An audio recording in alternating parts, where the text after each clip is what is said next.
Arthur, thank you again, and welcome to our committee, Naomi and Elizabeth, and to our visitors, John and Paul Weller. Thank you for joining us. It's nice to have your support and companionship on this journey. Um, Larry may make it or not. His wife's been a little bit ill, and he'll come if he can. But in the meantime, we have a quorum. This meeting is officially called to order at 7:33 p.m., and we have some administrative items to take on. I want to report officially that the committee submitted the recommended schedule for the 2025 election to the council on October 17th. We did that. That's done. Check it off our list. We also, I know that both of you, Elizabeth and Naomi, have both been able to access our committee email. So thank you for taking care of that. Next question is, were you able to complete the Open Meetings Act class? Were either of you able to do that? Unmute yourselves. Elizabeth, you're still muted. Yeah. No, I took my CPR and first aid course on Saturday, which was all afternoon. And I was going into the Maryland to take the course. And they said you said it might only take 30 minutes, Marty, but they said on there it takes about 2.5 hours. So it didn't fit the time slot I had set aside for it on that day. But tomorrow looks like it will be the day. Well, thank you for doing it. I had no idea it was that long. I took it earlier when it was obviously a much shorter version. Thank you for rescheduling that. Yeah. And Nomi, were you able to take the OMA class? Well, we'll come back to that then. Okay. I think you scared her away. Oh, heavens. I hope not. I hope not. We'll wait for her to come back. The other thing we need to do in the admin section here is approve the minutes.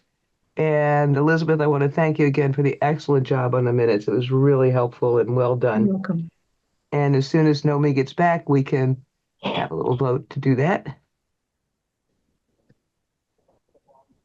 Nomi, come back. Paul and John, did you want to add anything while we're waiting here?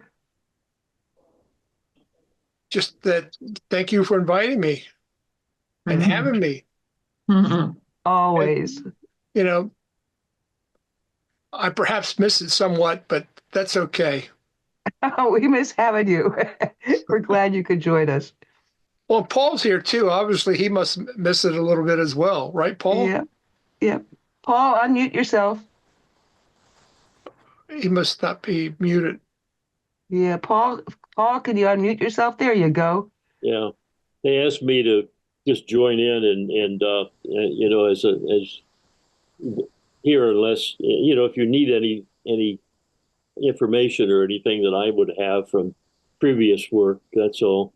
So I'm just monitoring it basically. So I'm not really a part of it. Yes, you are. We appreciate you very much, Paul. All your service going back to 1985 when you helped write the charter. My goodness, you've been a stalwart. Thank you. Thank you. And Nomi, welcome back. Are you there? Can you hear us? Naomi? Naomi, can you hear us? We can't hear you. Unmute yourself. Naomi, are you there?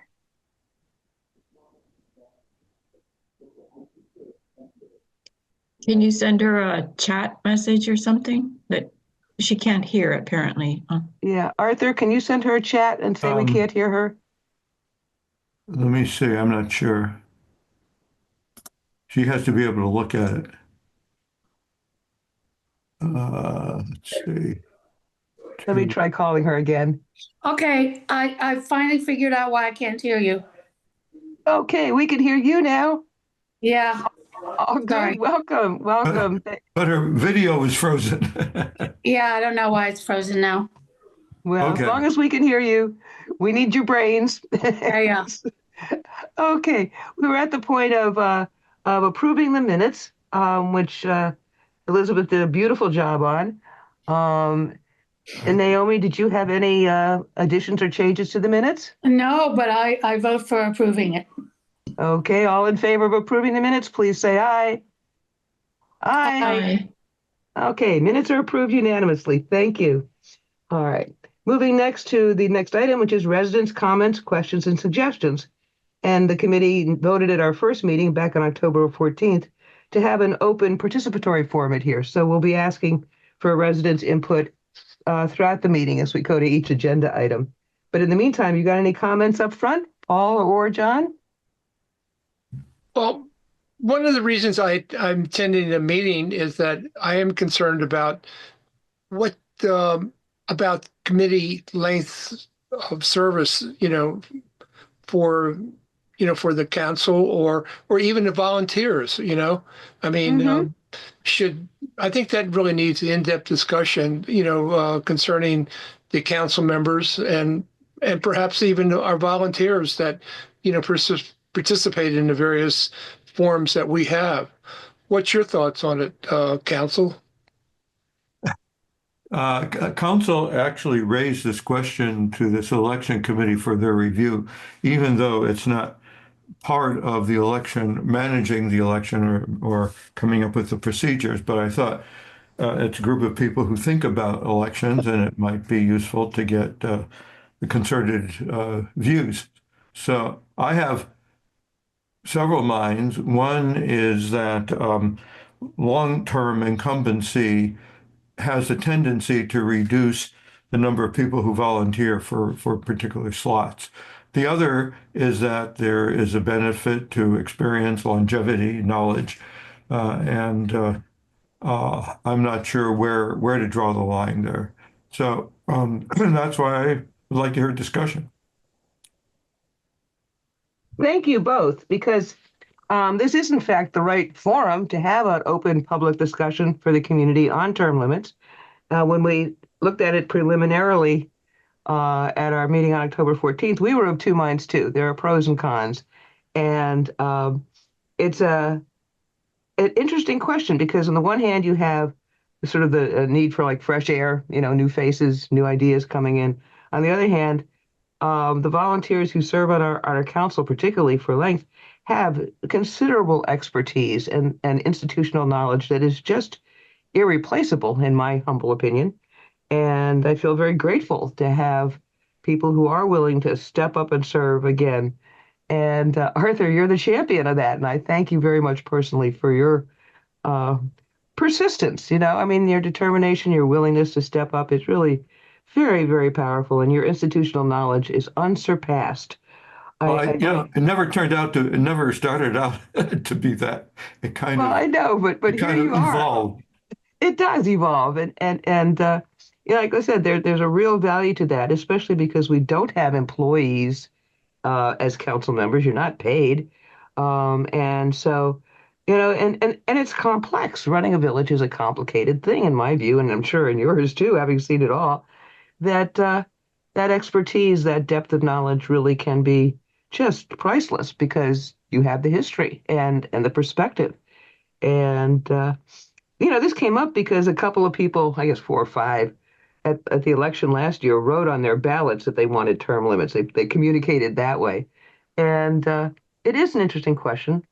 Arthur, I have a question for you about this. Do you know if term limits, if there were a decision by the council to do term limits, that would require a charter change, or would it just be a regulatory change in the election regs? Do you know which one it would be? Well, it would not be. It would be at least a change in the ordinance and probably a charter change. Right, yeah. But this is the right forum to have it, as you pointed out. We're the people to talk to about all things electoral, and glad to be able to provide this public forum at our meeting tonight. Any other comments? Elizabeth, I want to thank you for the good information you sent to the committee members about pros and cons. That was really good research. Well, it's if you read also the one you sent that was from the perspective of more of a, what was it? It was legislative or government government related, whereas the one I was doing looked like it was more boards, not not corporate boards, but nonprofit organizations, which could include, an organization like ours. Nevertheless, the conclusions were quite similar. In all the ones that I looked at, there's a lot of repetition of the same ideas, but each one had something maybe slightly unique that the last group didn't. And so I just, cut and pasted and picked up from them. And I thought there was a lot of good material there. The question I have, though, with regard to the village is that we do have already elected, we have terms of office and we have elections. So it isn't that the positions are forever, is it? So there is an end, and the residents do have an opportunity to vote or not vote for an individual. And so in that sense, the situation, if there were a negative situation, let's say, or people were unhappy or somebody wasn't fulfilling their role to the satisfaction of residents, they could simply not vote for them. And that would be we could say the democratic and dignified way to make a decision, where you don't have to ask somebody to leave. So in that sense, it's different. When we already have a built-in turnover mechanism, maybe the questions we should be looking at is, do we make the most of what we have? In other words, maybe look more at board functions or board effectiveness and how boards can be more effective or utilize their volunteer resources more effectively. Are we getting the maximum value out of it? And this idea of expertise also, Colleen, this community is so rich in people's human and professional experience here. That would be a very interesting research project. Would just be to tabulate, all of the specialized knowledge and resources, capacity that you have in Martin Seditions to know better who you could call on for, depending on the situation that arises. I don't think that's, we've looked at it that way, and that might be a more useful thing, is just to get better, how would you say? Just better utilization and take, being able to take advantage in a productive, useful, positive way of the talent that we have. So, and some of those ideas in there were, for example, when a board member retires or goes off the board, and everyone has liked them, they may not be running again for office, but they could be retained as an advisory, a type of an advisory function. On call. I thought that was an interesting idea that might be explored here. That's kind of what we've done actually with Paul Weller, who was on the council many years ago, and we're glad to have his expertise back here in the wheelhouse, so to speak. Mm-hmm. Yeah, so Elizabeth, all of that is very helpful. One of the ways to approach this is in terms of making it more attractive, more pleasant, easier perhaps for people to serve on the council. And one of the ideas that occurred to me as I was reading through all the material you sent and the other research that I did, there's some basic material on term limits in the meeting packet tonight on the website from an American government textbook that I pulled off of the web. But the idea that what makes people want to serve on a council? What makes people want to bring all that skill and expertise that, as you say, our residents are so rich in? What makes people want to do that? And it occurred to me that one of the things we could do to maybe help facilitate that would be to put a question in the community survey this year. And Arthur, I know you're working on that along with the council and Michael, about, what would make it easier to serve on the council? What would you like VMA to do to make serving on the council more attractive or something? We'd have to work on the wording, but, Arthur, do we still have time to put a question about volunteering on the survey, or is there one on the survey now? Arthur, can you unmute yourself? I muted myself instead of unmuting. There Yeah, you the go. survey went to the publisher today Oh, Ah, with the questions, but I think I sent you a list of all the responses from last year we about why did see those. That was people helpful. serve or don't serve. I don't think we would get more detail than that. mhm. Okay, yeah, that was helpful. That was interesting. Again, so more information is almost always better than less. Is there a question on the survey for this year for the community survey about volunteering? No. Uh, No. Okay. Well, it's still something we could do, less formally. I mean, Michael can do a little, village-wide survey on something like that if we come down the road. Katie talked a little bit about doing some management development with the council in terms of, what encourages people to get involved and things like that. And I know the Mhm. council can follow up on that. So there are another avenues for there, even though we can't put it on the survey for this year. And I appreciate that. Were there election questions on the survey this year, Arthur? Not this year, no. No. Okay. Oh, So well, there was, but the same questions we've asked in past years for okay. comparability. Yeah. Yeah. That's fine. That's fine. Thanks for filling that in. I had one other term limits question for you, Arthur. Speaking of expertise and institutional knowledge, I went back for the 10 or 11, 12 years I've been involved directly in VMA elections, and I could not find a case where an incumbent was defeated by a new candidate. I mean, Peter Kahn came within 3 votes. I looked at that election as a newcomer going up against incumbents. Do you remember any case in which an incumbent was defeated in an election in Martin's No, I edition? think actually one of the members of this committee was uh, Larry Lawson was. Larry? Oh, okay. All right. So it has happened. At least it's theoretically Yeah. possible. Because Yeah. I looked at it and from what I could see in terms of the years I could review it, it was like every incumbent who ran got elected. The only way you had an opening on the council was if somebody, stepped down. Right. And, that was sort of an interesting local factoid.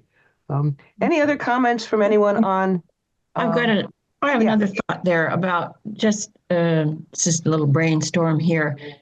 Uh, how to make, how to engage the younger generation of residents of Martin's Additions to get that perspective injected into the regular business of the council. In other words, mhm, what about creating a position for as an opportunity for a young person in their 20s or something who'd like to have some experience in local government?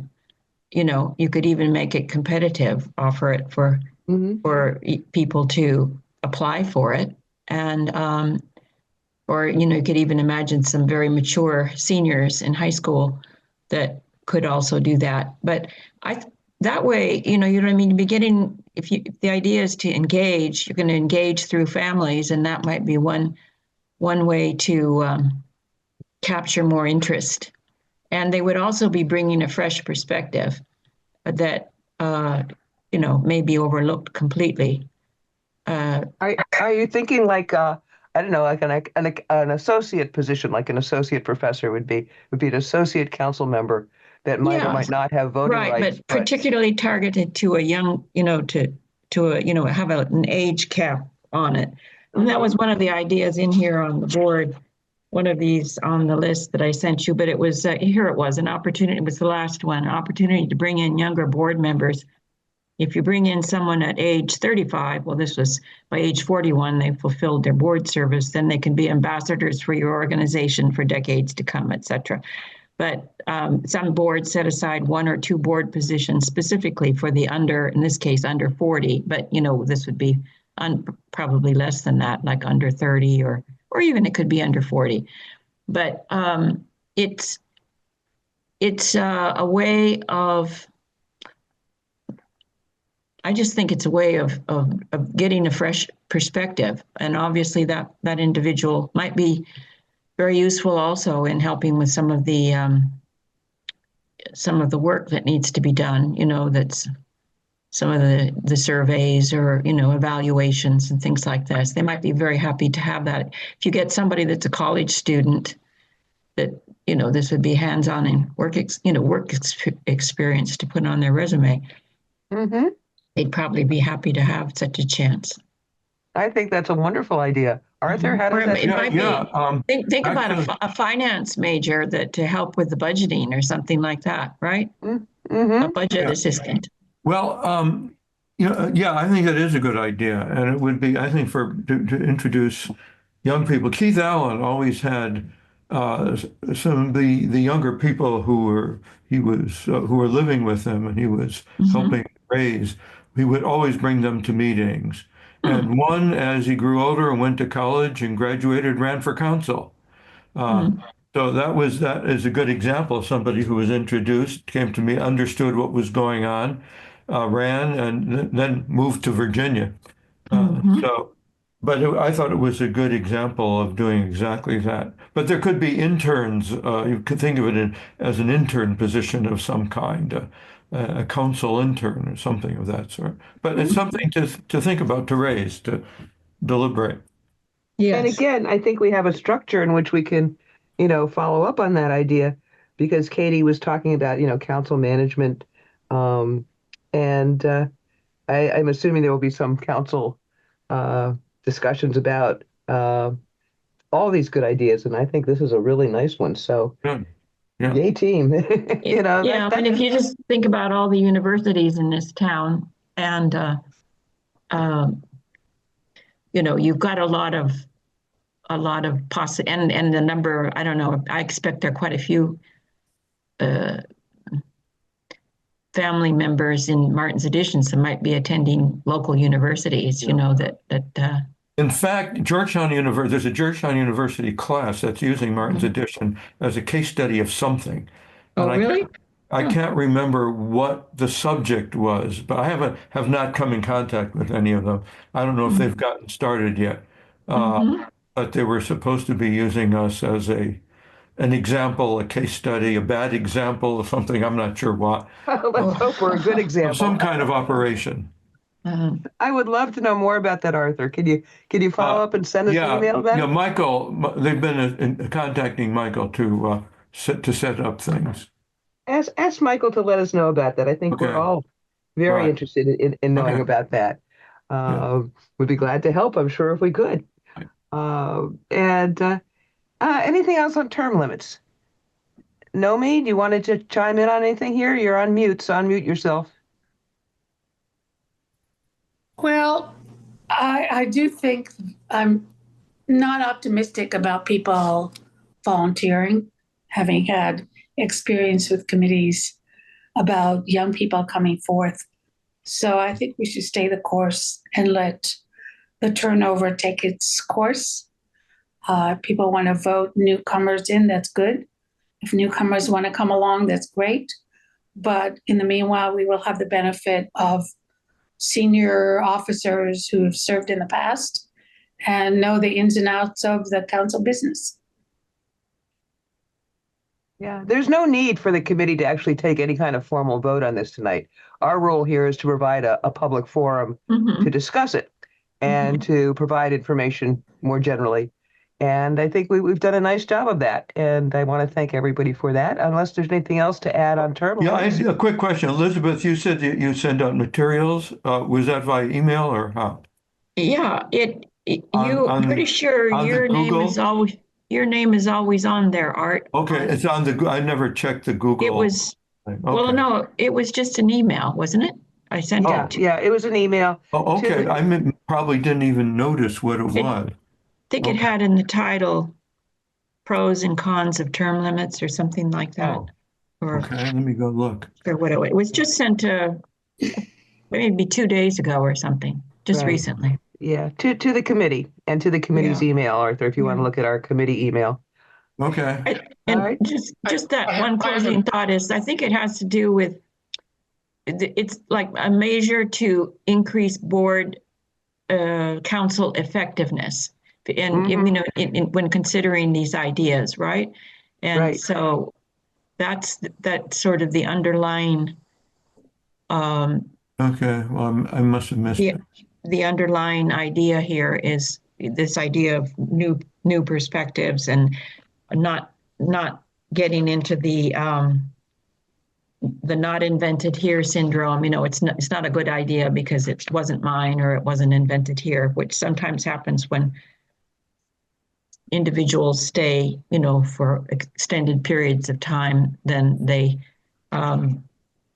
sometimes it could become intimidating to people who come in with a new idea maybe, and it gets knocked down right away. So those sort of, balances of power, that's another aspect. But those are kind of group dynamic things. And if Katie's also talking about training, that seems like a really good idea as well. Some kind of management training for the council members, for, public organizations. Good. Okay. Thank you. Yeah, this has been really helpful. I think I appreciate you all. And Arthur, I can go ahead and forward the emails to you. Yeah, please do. I'm looking in all my. Don't worry about it. I'll find it. I'm putting a note here to myself. Me, forward emails to Arthur. Okay, I will do that. Marty, can you hear me? Yeah, sure, John. Yeah, I was just saying, I really like the idea of some of the thoughts that Elizabeth has put out. And, but an intern really grabs my attention. I think it would really be just an absolutely great idea to have perhaps a college student or maybe even a real advanced, smart high school kid that would be interested in doing it, seriously. But I mean, what vehicle would you use, or would the committee use, perhaps, to follow through on this particular idea? I mean, how would we go about thinking about getting someone? Well, let me jump in and then how would we think about getting someone? Well, like American University, and I've been teaching there for decades, as has my husband. They have a whole public administration program there, and this Georgetown connection looks good too. And we have, of course, BCC High School, which has some extraordinary high school students. And an internship like this, I think, as Elizabeth said, is quite attractive. It could really help somebody's, young person's resume. And what you would do, I mean, obviously the council would need to do this. This is not up to our committee, but the committee could help write something up, I suppose. But the council would need to sort of, define the position like a job description of any kind and get the word out. And that's pretty easily done because all of these universities that have public administration programs love to have local internships. And so that part, you have to have a job description written up. And Arthur, I'm going to turn it over to you with that because it's up to the council. If you'd like to do that, I certainly would be willing to help. Well, I'll mention it to Michael, and then we'll see what he sees, and then we'll perhaps bring it up to the council. Mm-hmm. Let me just add one more thing is that for high schoolers, this could count as a community service that they have to that they do complete in order to apply for college and look really good on their application. So for maybe it's not a high school senior, but a junior to volunteer at the office, that could be community service credit that they can get. That's exactly right. Yep. Yeah. Community service Elizabeth credit. laid the groundwork, I think, for a lot of this already, And I think we really need to look at that in depth. And apparently, Arthur has got Michael, I guess, going to look into it. Yeah, we'll take a look. Yeah. The issue that you need to think about is whoever is the intern needs to be supervised. So Michael, Aaron, and/or Aaron have to be prepared to do the supervision, or could be a council member. So it's an added layer of responsibility. I would think that a council intern would be supervised by the council, so as not to add to Michael's workload. Yeah. Okay.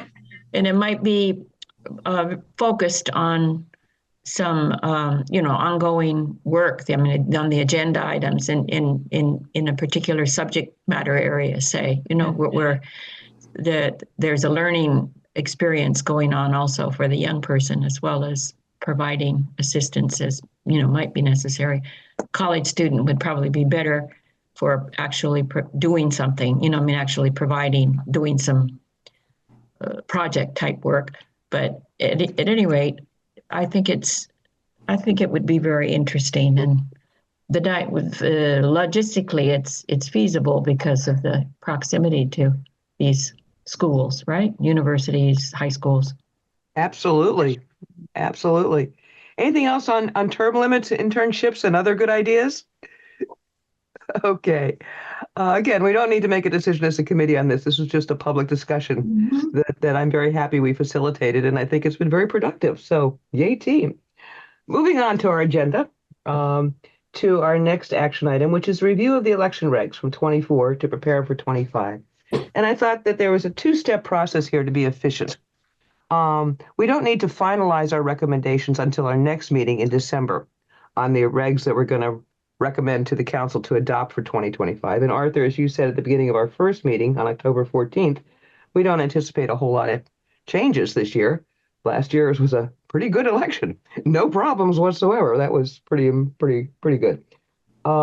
So I think the way to proceed here is to have a kind of general discussion tonight about any underlying core issues that the committee members are concerned about.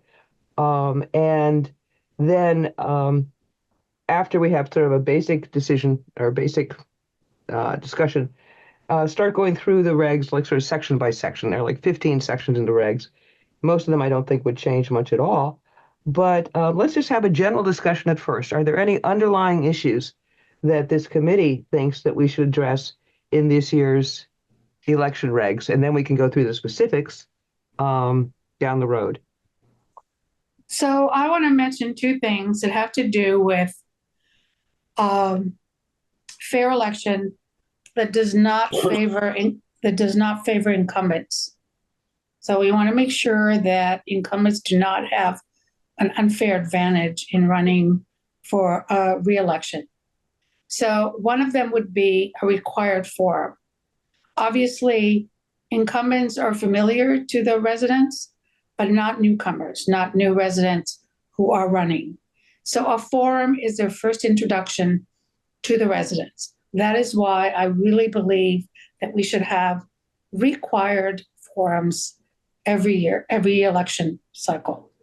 That's the first issue that has to do with fair election. The other is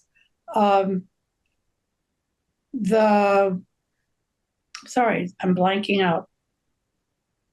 Oh, managing the election process, especially the vendor. To the extent that the village manager works for the village council, we want to separate any election processes between the two and have the committee manage the village manager versus the council managing him or her, because that is otherwise going to instill an unfair control over the village manager. So I think anything that the election process requires the manager to do should be supervised by the election committee. You're talking about managing the contractor, the mail vote contractor. Yes, I do. We don't manage the village manager. Right. The council no, just a contractor. Yes. Yeah. So I would reinstate those two provisions in the elections process to make sure that we separate the village council from the elections process, so as to keep it both separate and not give council members an unfair advantage. There's also, following up on that, I agree with that, Nomi, and thank you for being very clear about it. I also worry about Michael having potential legal exposure. And I certainly don't want him to ever be in a position where people think that he has somehow done something that skewed an election in favor of incumbent council members, because that would be terrible for him. And one of the things that somebody talked to me about, this is a few weeks ago, not just yesterday, was the business we had in 23, where there was that huge increase in the voter roll. And the election committee back in 23 really didn't explain that when they got asked about it repeatedly. They said, oh, well, and they wouldn't say what their methodology was or how they came up with an extra, was 120 people. I think the voter roll jumped from 625 to 747, and they really didn't answer the questions that people asked. And, I mean, I kind of am such an election nerd. I looked up, well, no election roll is ever 100% perfect. We all know that. But when you start getting a large number of invalid voters on your voter roll, then people can file lawsuits for election fraud. I mean, Chicago was notorious for years about having dead people vote to get their election outcome to come the way they want. I mean, I don't think VMA would ever do that, but that doesn't mean people can sue for anything. And it occurred to me how vulnerable Michael was.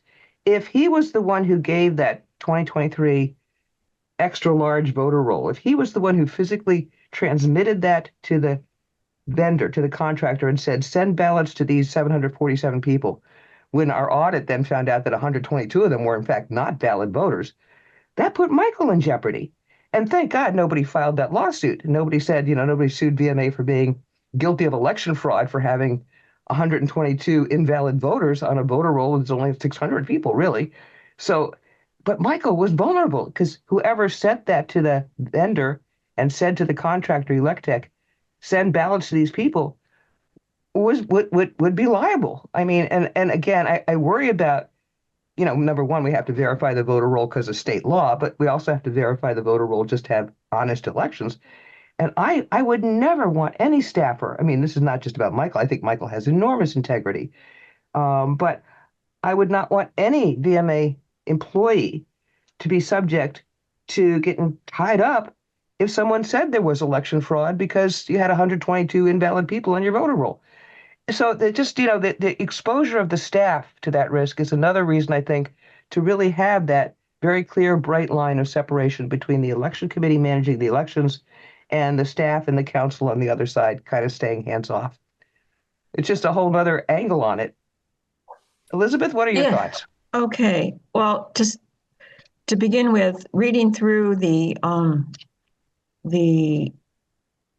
new version, or the amended version of the regulations of January 18th, after the council had made some edits on what your group submitted last year.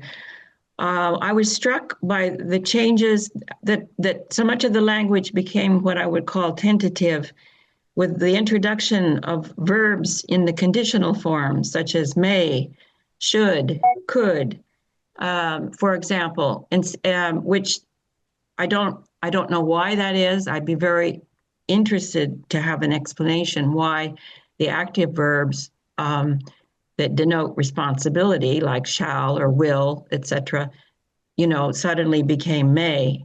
So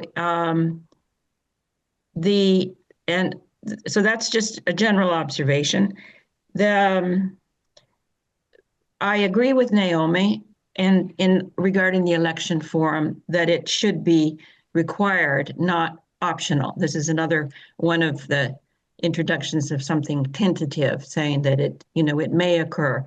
I think it's absolutely important because if you just think about it, I mean, we have very few opportunities. We don't have paid advertising campaigns, or people, think about the current election with another ad coming in every 5 minutes. I mean, we don't have a mechanism for people to be known to their neighbors, the people who are interested in running for office, other than sending out, a couple paragraph bio or one page. But to see somebody in person, to see their face, to listen to them talk, to listen to them say, defend their reasons why they want to serve, makes a huge difference. And if you don't have that, then it's only human nature that people will select names that they know, or the tendency will be to go with the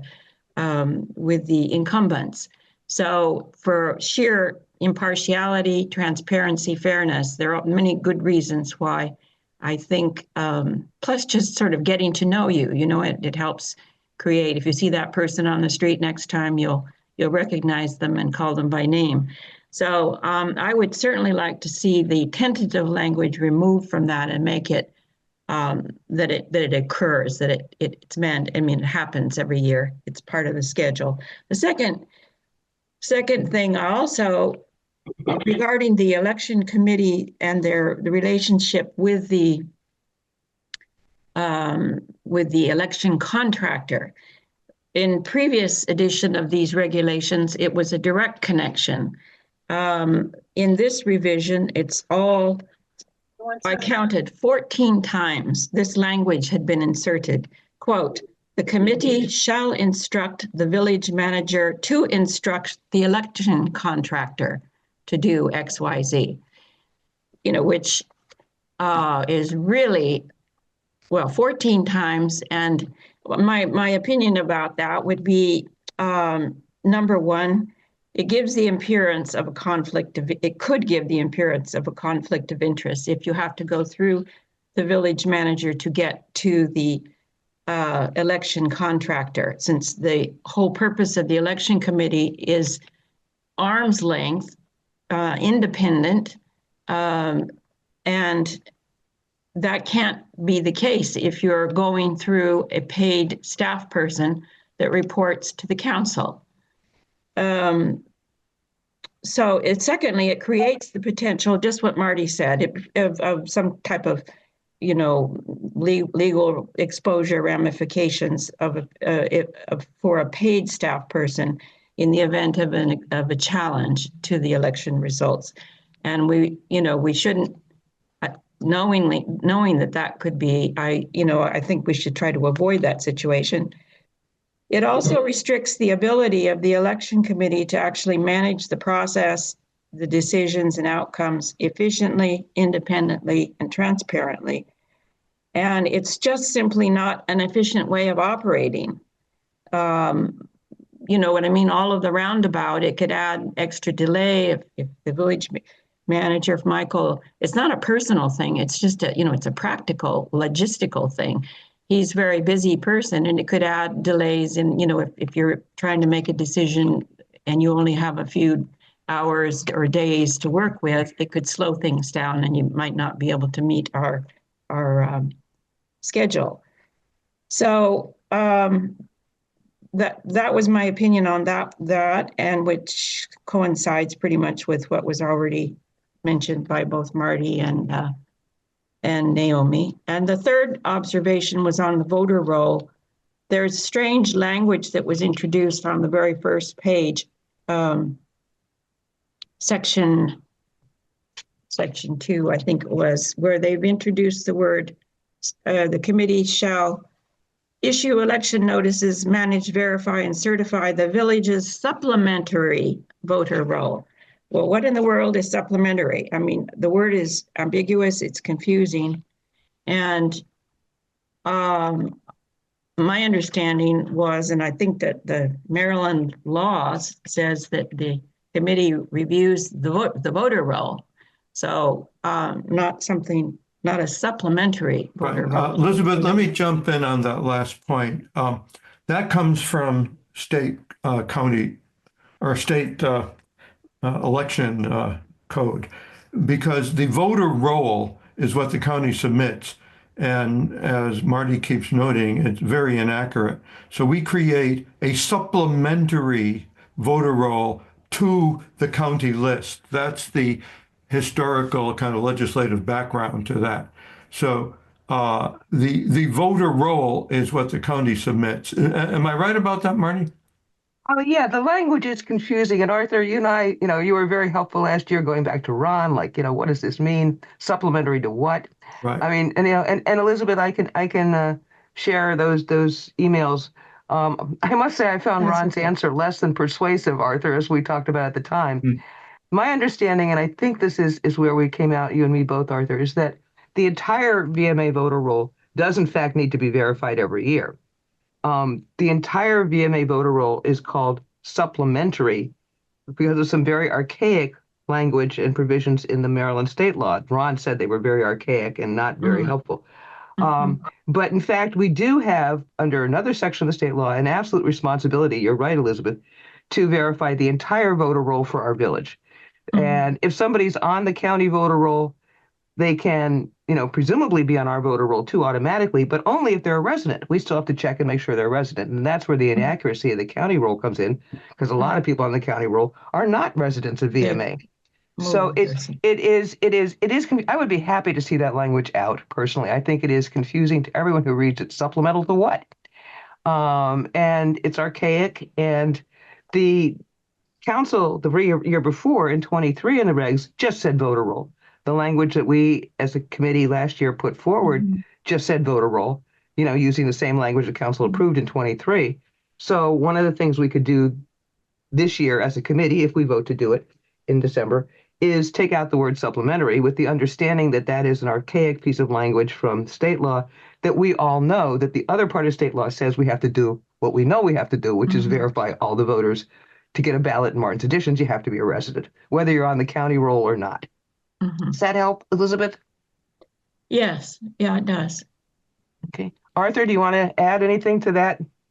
No, I think we would run it by our village council for check the wording. You might have a definition at the beginning to say that voter roll as used here means the county roll as supplemented by changes, additions, amendments, and deletions.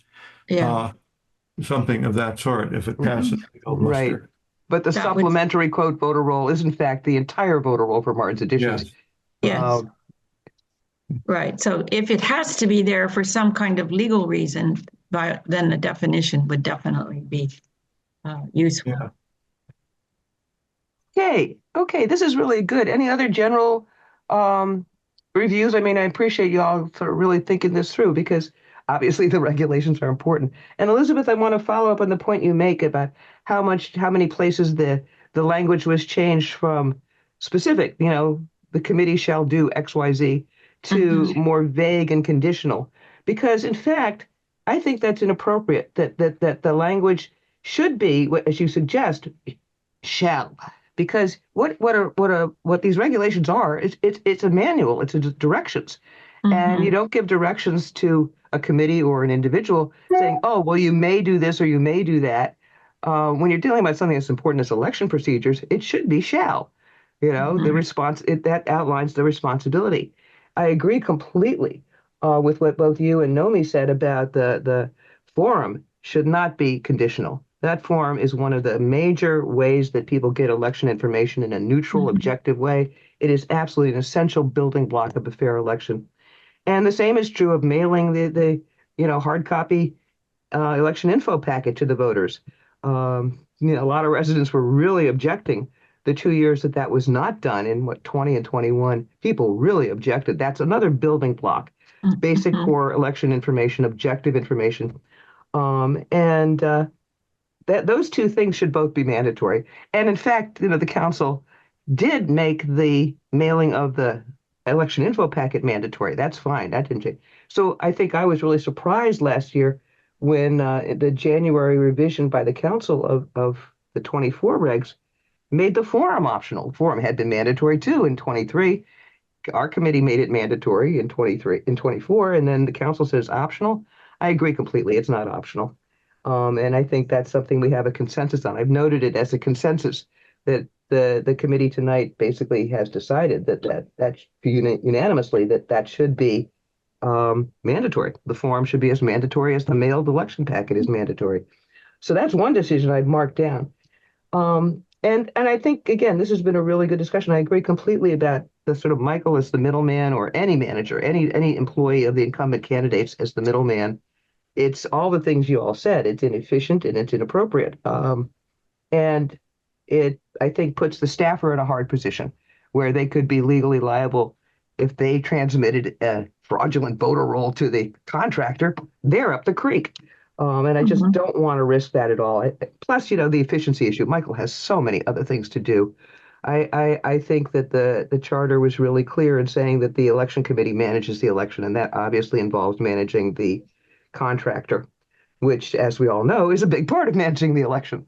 Paul, you were one of the ones who wrote the charter back in the early days that said, separated out that the election committee shall separately manage the thing. Do you want to chime in on this before we wrap this up?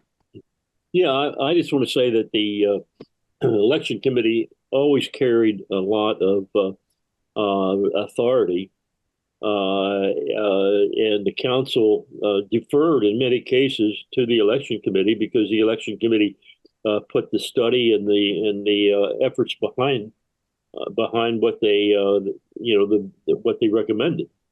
So I would say that and also to avoid any conflict of interest that they would have. So election committee has an awful lot of authority and a lot of and also a lot to offer to the full council. So, Thank you, Paul. I think that's helpful. John, you want to chime in? No, I'm just thinking about it. I mean, yes, we have a lot to offer, but the council ultimately says nay or yay. That's it. Really, we're at their discretion of whether what's going to get done or do, or the language that we use. It's all up to it. The council rules everything, so to speak, from my perspective. Okay, I mean, really, That's true. That's the way I feel. That's true. That is absolutely true. A council, not our council in BMA, one hopes, could write election regs that were totally biased, that totally rigged the election to favor the incumbents. You could do that by not having the mailed packet, by not having a forum, by having council members or staffers who report to the incumbents tamper with election notices. There are at least a dozen ways to skew an election. If you want to have a council that was unprincipled, in my personal view, enough to skew election procedures so that they serve the self-interest of the incumbents, they could do that. They have the power to do that. I would hope they would not do that because I don't think that that passes the smell test, and it certainly is not good government. But yeah, the council, I think, to pick up on Paul's point, does need to, I think, respect the expertise. We had some really smart people on the election committee in recent years, and in prior years too. I mean, I think back all the way to Frank Carell, and the sort of depth of knowledge, electoral knowledge that the committee has, I think, does deserve some respect by the council. But the council has the last word. If they wanted to approve totally corrupt election regs, we as a committee, wouldn't be able to probably prevent that. But I would hope they would never do that. I would hope they would listen to the advice and recommendations of the committee. Because I think that it really is essential to me. I mean, I'm such an election nerd. You all are very patient with me, but clean elections, fair elections, open public election procedures that are not biased are so important as a matter of just village integrity. And I don't, enough of my speech. I feel Marty? about this. Yes, Elizabeth. On that subject, that was the last observation I had on the regulations and the changes that had been made. And it was right at the top on the purpose statement. The part that was struck out was that the purpose of the regulations was to provide for fair and independent elections. And that was struck out as something being wrong with that. I'd really like to know why that was struck out and why that can't be a part of the purpose exactly to provide for fair and independent elections.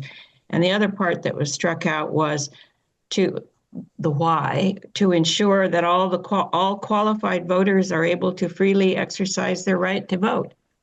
I mean, is there something we should be, covering up there and not say that's the reason for our modus operandi here? In a way, it's kind of like a very important marching order for an election committee to keep in mind, right up there on the wall that says, that's how we do our business.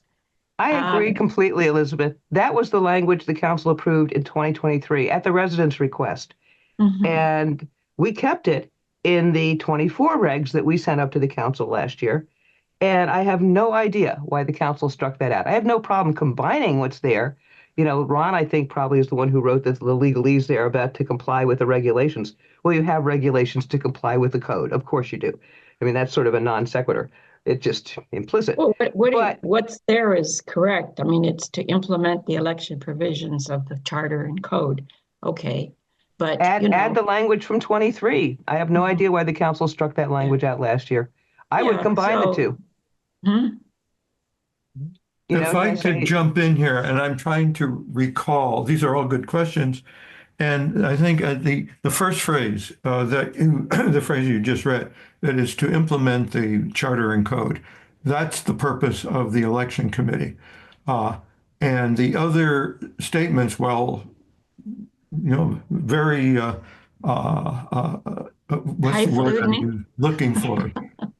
They're good statements, but they went beyond the administration of the charter and code. So that was the reason for striking. And the mays that were put in were to reduce the rigidity. If there may be occasions when we don't need to have a candidate forum. If there's one person running, for example, and there was an emergency and you couldn't do it, would you then have to cancel the election because we didn't do the candidate forum? The same reason why we didn't say you must have 5 committee members. If you did not have the 5 committee members, could the election committee operate? So taking out the strict requirements for things was intended to keep it more flexible, more adaptable, and less a hostage to events that might occur that could disrupt the whole process. That was the reasoning as far as I recall. Let me respond to that, Arthur, the second point first, which is that you would never have just one person running. It's always either 2 or 3 or more, perhaps. And so that's not a real issue. The idea of having firm, clear instructions assigns responsibility and leaves it less wishy-washy. I would not want to have a future election committee come up and say, "Oh, well, the forum's not, it's optional. We don't need to do it."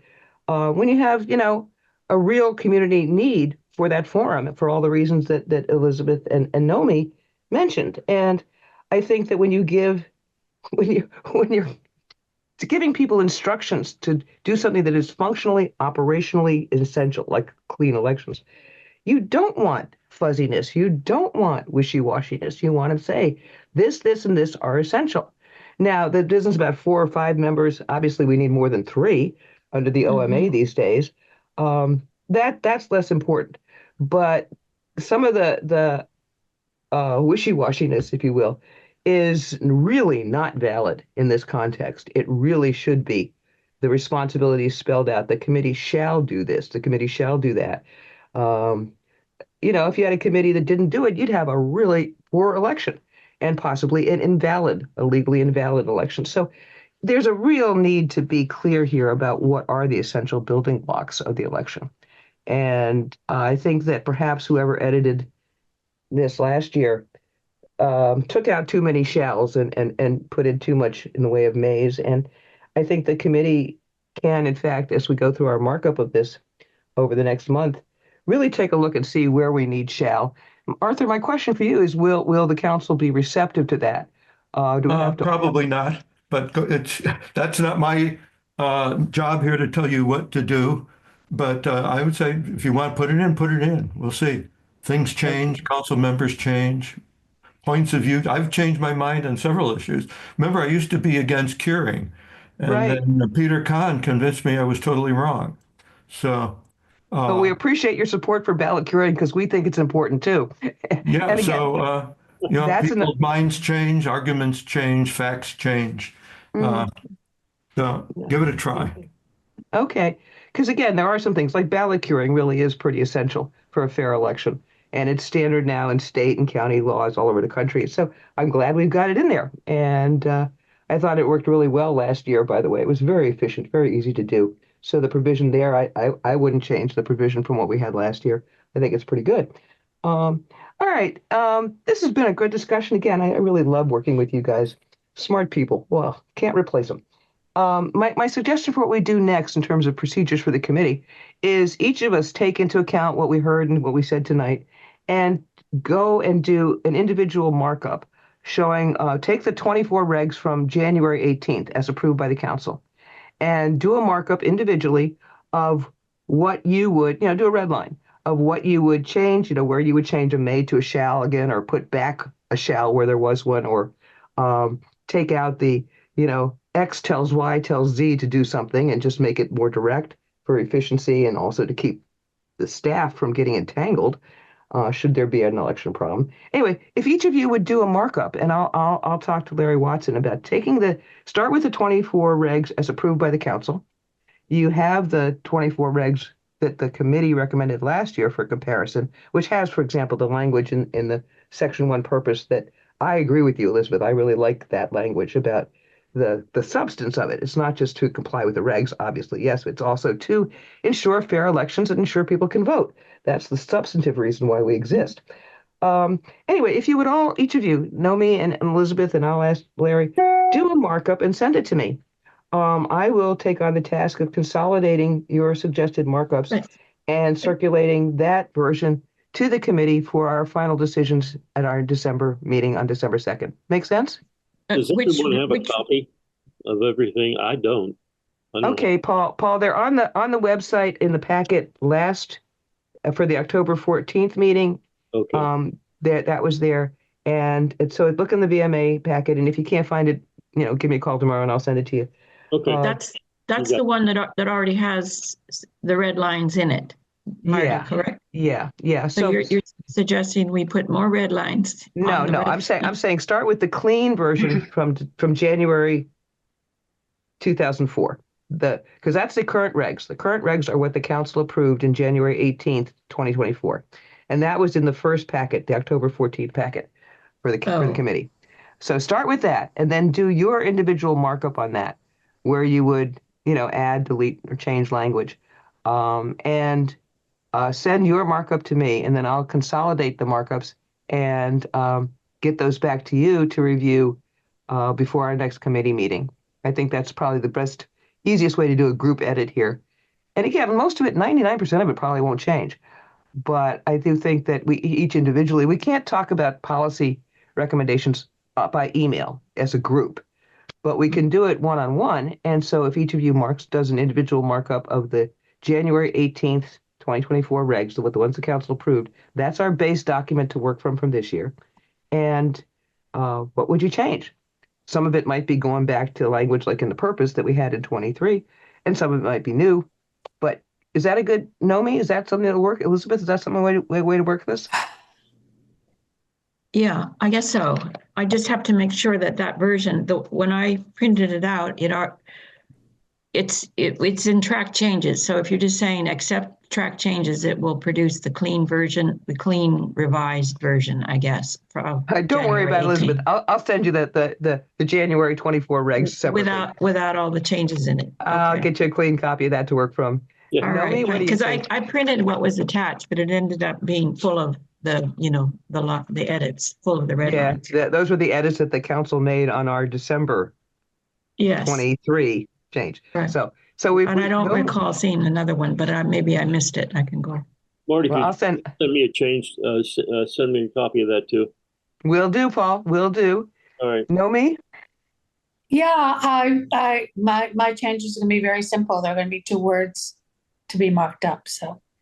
Okay, that's great. May to shall.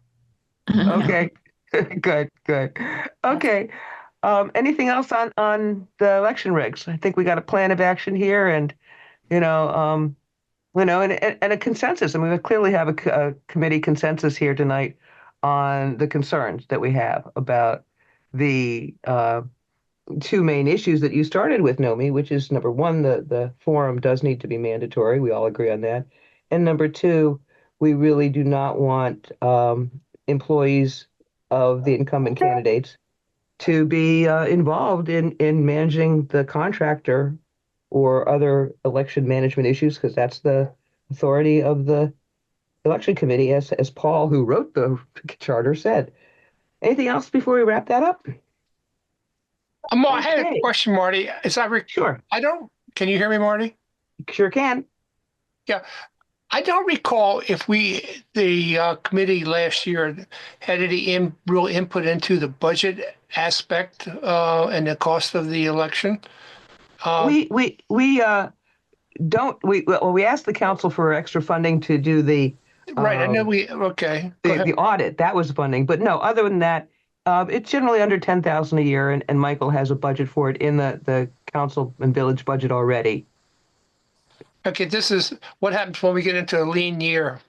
Okay. Well, so far we've got $6 million plus in reserves, so Right. I think that's a hypothetical problem, probably Okay. for our lifetimes. Let's hope. All right.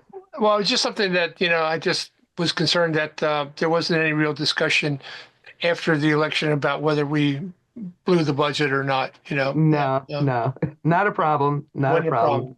Well, I'm certainly glad that BMA is now at least 6 million and higher. Yep. Good news for all of us. Yep. Good question, though. Good question. Yeah, all right. Thank you. Good night, all. Yep. Okay. Good night. Thank you. Thank you for joining us. Good night. Okay. We have one more item, which is the voter roll verification process for us to discuss very quickly. Katie said at the council meeting that she thought since we have just done a thorough audit of the voter roll and that Michael has now used our voter roll audit to help update the directory and his village list of residents, which is even broader than the directory, that we can basically springboard off of the good, clean 2024 voter roll and Michael's updates on his village list to do the voter roll verification this year. And I looked at it and I thought about that, and I think we can. So, do any of the committee members think that we need a separate outside audit this year? If so, now is the time to speak up. I would say no, we don't. Elizabeth, me Yeah, I agree. that we don't need a separate audit this year. Yeah, this No, year. Yeah, no. I think it should be thought about every couple of years. Mm-hmm. Yeah, not every year. Okay. Yeah, I think that makes sense. And again, to go to the point that John shared, it saves some money. So No. an audit every other year, I think is what Katie suggested.